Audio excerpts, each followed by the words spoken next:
2 Samuel 15. Absalom rebels against David.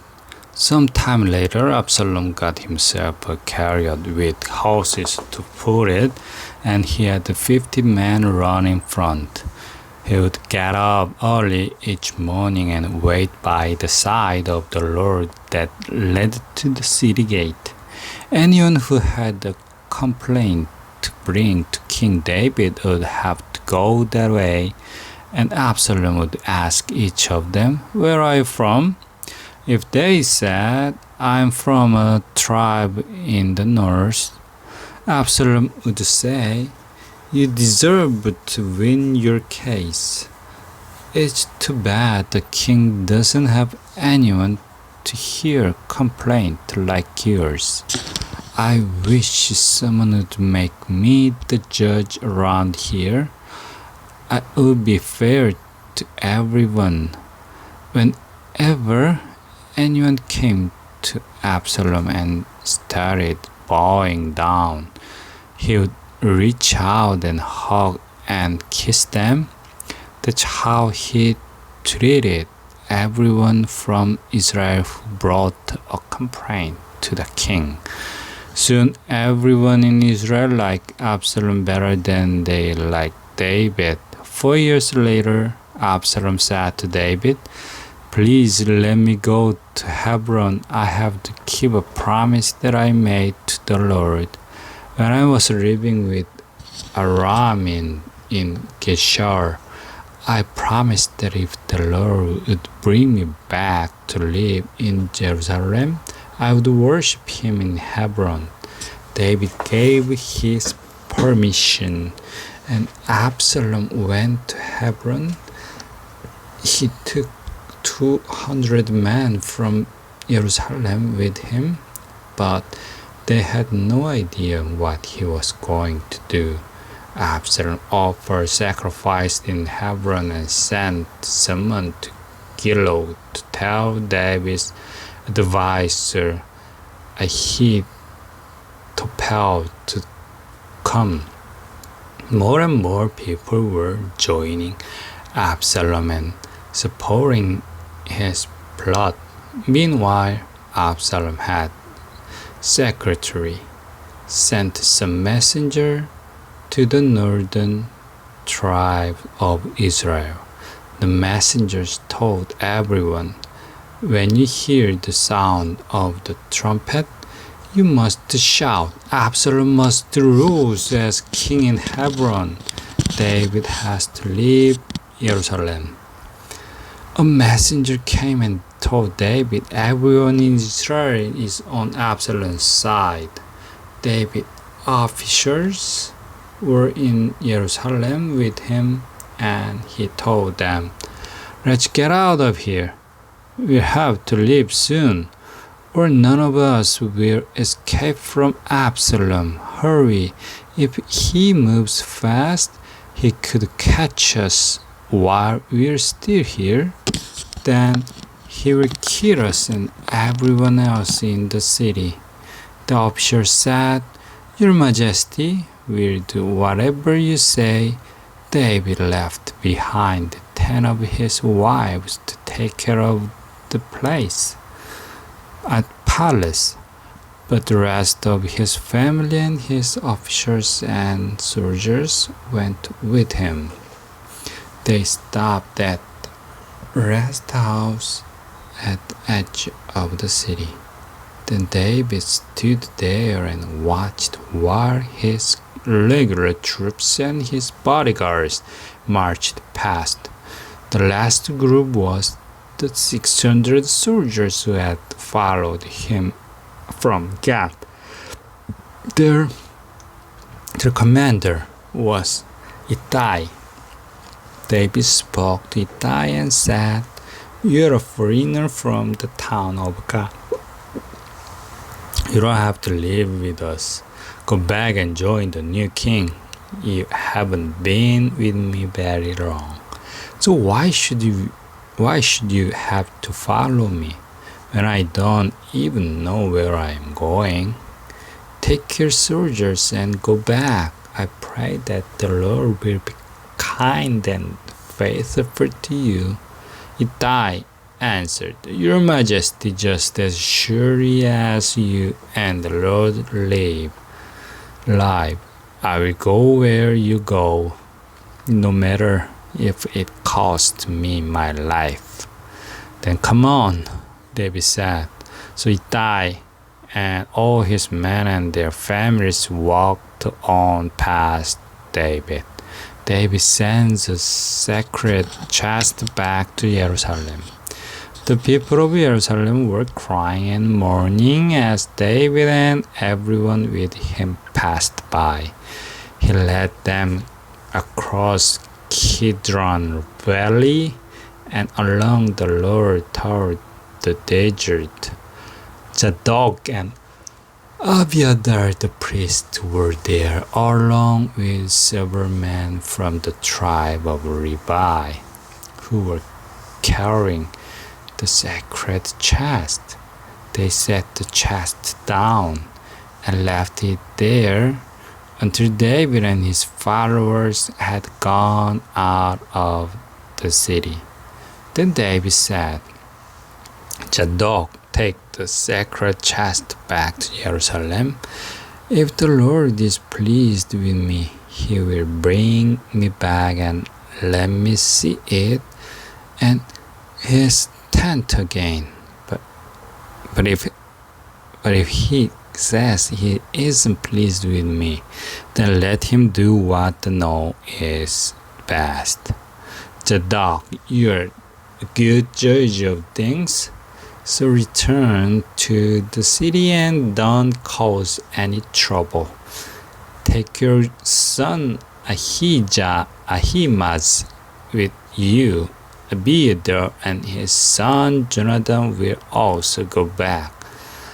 I will wait at the river crossing in the desert until I hear from you. Zadok and Abiathar took the sacred chest back into Jerusalem and stayed there. David went on up the slope of the Mount of Olives. He was barefoot and crying, and he covered his head to show his sorrow. Everyone with him was crying, and they covered their heads too. Someone told David, Ahithophel is helping Absalom plot against you. David said, Please, Lord, keep Ahithophel's plans from working. David sends Hushai back as a spy. When David reached the top of the Mount of Olives, he met Hushai the architect at a place of worship. Hushai's robe was torn and dust was on his head. David told him, If you come with me, you might slow us down. Go back into the city and tell Absalom, Your Majesty, I am your servant. I will serve you now, just as I served your father in the past. Hushai, if you do that, you can help me ruin Ahithophel's plans. Zadok and Abiathar, the priest, will be there with you, and you can tell them everything you hear in the palace. Then they can send their sons Ahimaaz and Jonathan to tell me what you've heard. David's advisor, Hushai, slipped back into Jerusalem at just about the same time Absalom was coming in. Jubal gives food to David. David has started down the other side of the Mount of Olives. when he was met by Ziba, the chief servant of Mephibosheth. Ziba had 2 donkeys that were carrying 200 loaves of bread and 100 handfuls of raisins, 100 figs, and some wine. What's all this? David asked. Ziba said, the donkey, sir, for your family to ride. The bread and fruit are for the people to eat, and the wine is for them to drink in the desert when they are tired out. And where is Mephibosheth? David asked. Ziba answered, he stayed in Jerusalem because he thinks the people of Israel want him to rule the kingdom of his grandfather Saul. David then told him, everything that used to belong to Mephibosheth is now yours. Ziba said, Your Majesty, I am your humble servant.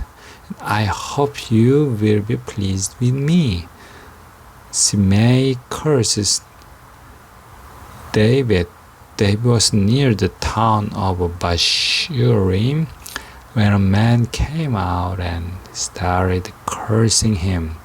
The man of the Shimei, the son of Gerah, and he was one of Saul's distant relatives. He threw stones at David, at his soldiers, and at everyone else, including the bodyguard who walked on each side of David. Shimei was yelling at David, Get out of here, you murderer, you good for nothing. The Lord is paying you back for killing so many in Saul's family. You stole his kingdom, but now the Lord has given it to your son Absalom. You're a murderer, and that's why you're in such a big trouble. Abishai said, Your Majesty, this man is as useless as a dead dog. He shouldn't be allowed to curse you. Let me go over and chop his head. David replied, What will I ever do with you and your brother Joab? If Shimei is cursing me because the Lord has told him to, then who are you to tell him to stop? Then David said to Ahishai and all his soldiers, My own son is trying to kill me. Why shouldn't this man from the tribe of Benjamin want me dead evermore? Let him curse all he wants. Maybe the Lord did tell him to curse me. But if the Lord hears these curses and sees the trouble I'm in, maybe he will have pity on me instead. David and the others went on down the road. Shimei went along the hillside by the road, cursing and throwing rocks and dirt at them. When David and those with him came to the Jordan River, they were tired out, but after they rested, they felt much better. Hushai meets Absalom. By this time, Absalom, Ahithophel, and the others had reached Jerusalem. David's friend Hushai came to Absalom and said, Long live the king, long live the king. But Absalom asked Hushai, Is this how you show loyalty to your friend David?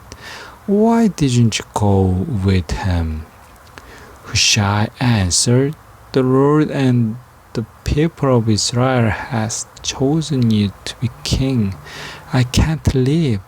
I have to stay and serve the one they've chosen. Besides, it seems right for me to serve you, just as I served your father.